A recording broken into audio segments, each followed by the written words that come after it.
All right, just Janae back with Brooke. Just Brooke. Hey, you just got us. We're sorry. But here we are. As you can tell, we're not really even that sorry either. Also true. So, if you notice, we show up in confidence.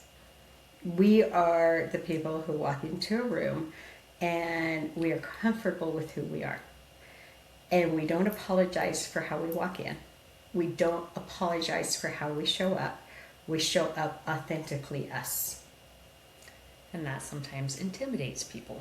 But it's not our job to worry about other people's intimidation. Right. So show up how you're supposed to show up. And that is as you. Yeah, yeah. We worry too much about other people's opinions. Not we, because we've gotten better at it. We have definitely We worked as at a it. society, especially women, Mm-hmm. worry about other people's opinions, thoughts. You feel like you're being judged, but it doesn't matter actually. It does not matter at all. Yeah. So this episode, we really want to talk about showing up in confidence, showing up as the most authentic you possible. Because guess what? People will really want to be around you. They'll react to your confidence, to your authentic you. You are never going to be your best if you're trying to be somebody you think everybody else wants. And people are attracted to confident energy or they're intimidated by it. So if they want to be the person that they want to be and show up and they notice that of another person, they would be responsive to that energy versus being judgmental. Yeah. So if you show up and it's not about how you dress or how you look or what your status is, it's how you feel on the inside, and you'll show up and be confident, and people will feel that energy. Mm-hmm. And when they don't like you when you're confident, it is really because it is shining a light on their flaws in their opinion. Like they go, ooh, I don't like that because it reminds me that I'm not that. And that's not up to you to worry about. It really isn't. It is when you walk into a room, you worry about being your most authentic, best self, and let the people in the room worry about themselves. Correct. Right. And so if you're showing up in your confidence and they're intimidated, it's all their own insecurities about certain things that they see in you that you're confident about. It's their own insecurities, not anything to do with you, actually. So show up and be yourself. Couldn't say that enough, guys. Really, you can't hear that enough. It is their insecurities. Quit making it yours. We have a tendency to make it ours. Ooh, did you see that look they gave me? And I'm telling you, here's the thing. Confidence, you don't just get it and it stays. It kind of ebbs and flows. And I literally had to have a conversation with Brooke a couple of months ago because I talked and there were some people rolling their eyes and it really affected me, which normally it wouldn't. And she's like, okay, what the heck? But I let their opinion affect how I felt about what I was doing that day. My response was, why do you care? Yeah. Why do you care? Just be yourself. Why do we care what other people think? You get to choose who you want to be, and you don't have to worry about what they think. So just show up with your authentic self and be that powerful person that you're supposed to be. Yeah, and I would say I'm a fairly confident person. But the point of it is, we all go through periods, no matter how confident we are, that we struggle. And that was just a time I struggled. And it doesn't mean days, it doesn't, sometimes it does, but sometimes it's just in the situation or in the moment. It can change from hour to minute to minute, situation to situation. You can be confident when you're leaving the house, and then you get to the place and you're not as confident, but still show up as yourself. Mm-hmm. When you are not as confident, understand what you are telling yourself in that moment is a lie. It is not the truth. And give yourself a little grace, because we're all going to have moments of doubt. We're all going to have moments of fear. And the point is that you make them shorter and you make them less often because you're working on your confidence. But then you give yourself the grace when you don't quite make it. and know that nobody makes it all the time. Yep. And just remember, other people's opinions is none of your business, actually. So who cares what people think? It's not your business anyway. So just show up as you and be the person that you want to be, and not what other people want you to be, or you think that other people want you to be. Yeah. So Yeah. And if you're struggling with your confidence, no, that's normal. And quit beating yourself up and say, what can I do today to remind myself how amazing I am? What can I do today to say, you know what? I'm better at this today than I was yesterday. Great job. Give yourself a pat on the back. High five yourself in the mirror. Read Mel Robbins' High Five Habits. To me, that was a game changer. well, and then if you're not in your confident stage, maybe choose something that makes you happy to wear or you feel more confident in, and see if your energy matches that. Because you can change your own energy as well, if you would like to. Energy's big. Yeah. Yeah. For sure. And, you know, we've talked about this before, and we'll probably keep talking about upping your inner circle. But your inner circle is going to help you get that confident. It really is. And when you are struggling, reach out to somebody in your inner circle so they can remind you of how amazing you really are. That's the point of the inner circle, because we're all going to have moments of struggle in some aspect or another. But when you have the right people in your corner, they're moments. They're not days, weeks, months. They're moments. That's the point of it. And if you have the right people in your circle, they will lift you up instead of bringing you down more. For sure. Yeah, yeah. So, what is one thing you can do today to be more confident? There is something that you can remind yourself, hey, you know what? I'm actually pretty good at this. It doesn't have to be big. Ed Milet talks about, in order to be confident, you got to keep the promises you make to yourself. Which is true, because if you're not keeping the promises you make to yourself, we've all had that friend who doesn't actually do the things they say they're going to. And so when you go to have that event with them, you've already decided it's a 50-50 chance of whether they show up or not. And so they're just flaky and you don't rely on them. Well, when you keep the promises to yourself, you're great. But when you break the promises to yourself, you are that flaky friend. And your subconscious is already deciding you are not going to be successful, or it's a 50-50 on whether you're going to. And so how much harder is things when you aren't keeping the promises to yourself? Right. Your confidence level definitely will go down for sure. So, keep those promises. Start with something small. Mine was make my bed every single morning, no matter what. And here's how bad it's gotten.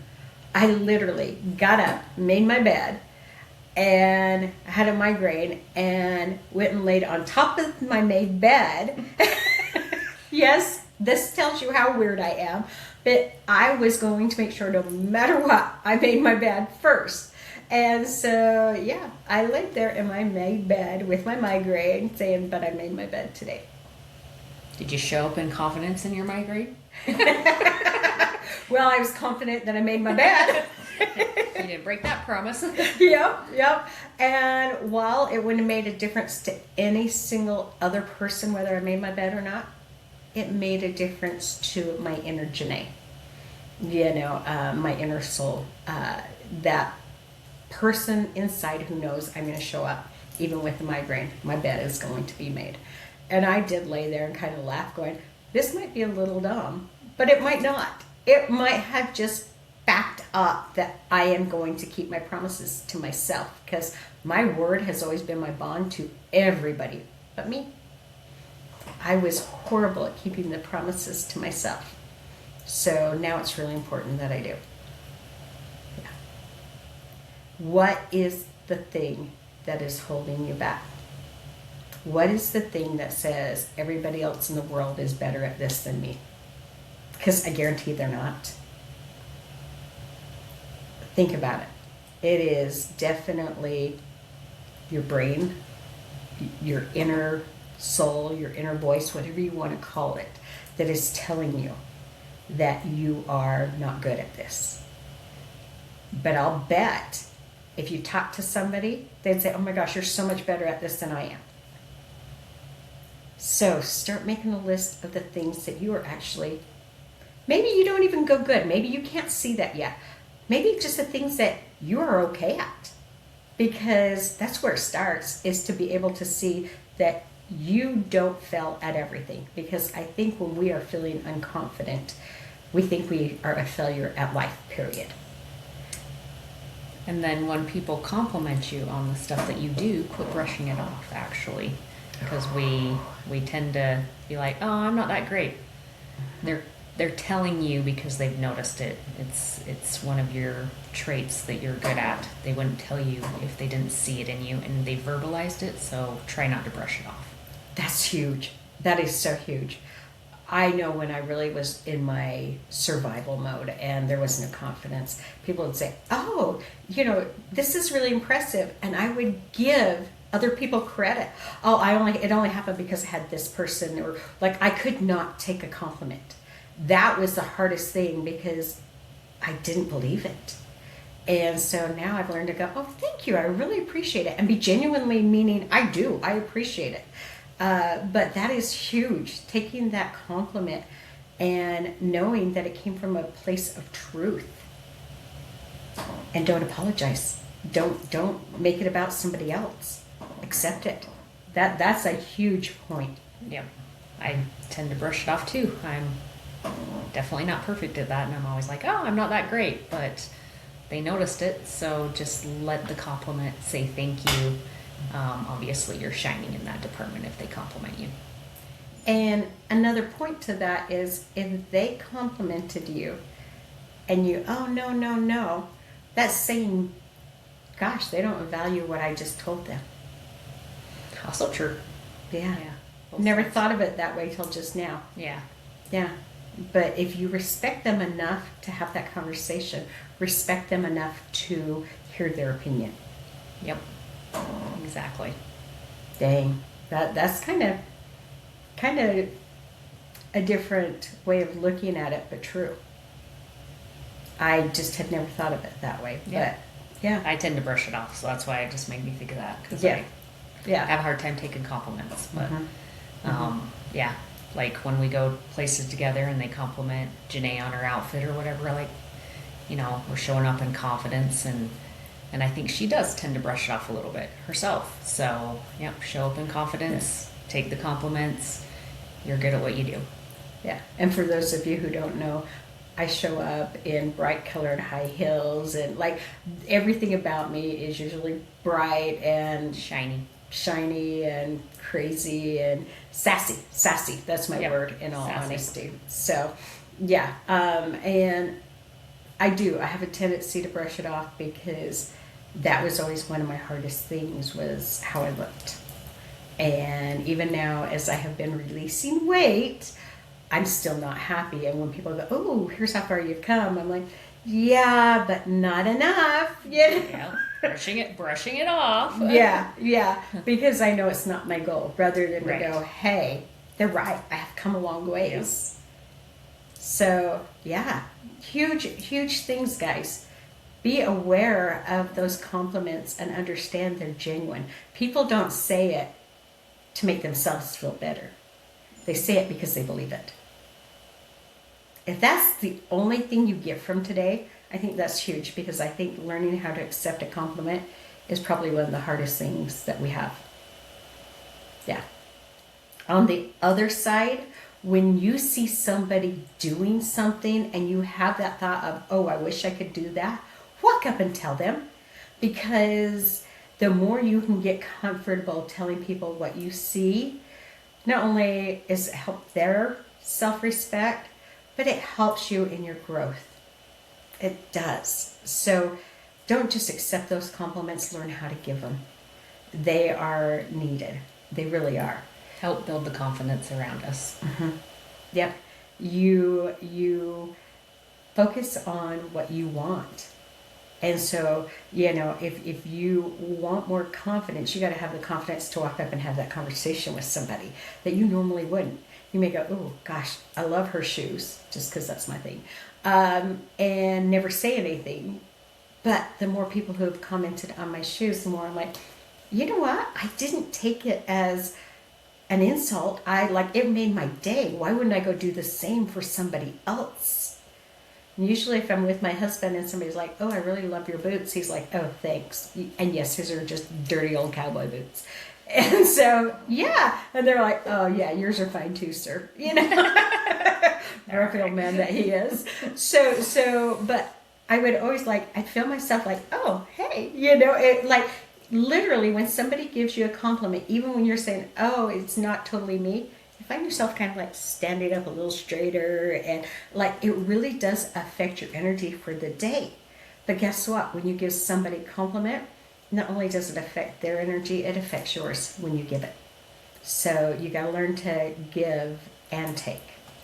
I think with everything in life, but definitely with confidence. So, yeah, get out there and start spending time and giving one person a compliment every day, and see if that doesn't affect you. Then I want you to think of one thing you've done every day that you're proud of, that you're like, hey, this is actually a good thing. Anything you want to add to that? No, I think that sounds great. So yeah, definitely show up for others and show up for yourself. Yeah. Pick something that makes you confident with yourself. Love it. Love it. So, all right. Thanks for joining Brooke and Janae. Thank you for spending this time with me and for listening with an open heart, for choosing to invest in your growth today. If this episode spoke to you, I would love for you to share it with someone else who just may need the reminder that their dreams still matter. Sometimes one conversation, one message, one moment of encouragement can change everything. And if you want to go deeper, my book, Rise, Believe, Become, was written with you in mind. There is more out there for you. Your potential is so much bigger than you'll know. This is your time to find the courage to take the next step in your journey. You can find my book on Amazon. This is just Janae reminding you that no matter what phase you are in, your dreams don't expire. Until next time, keep rising.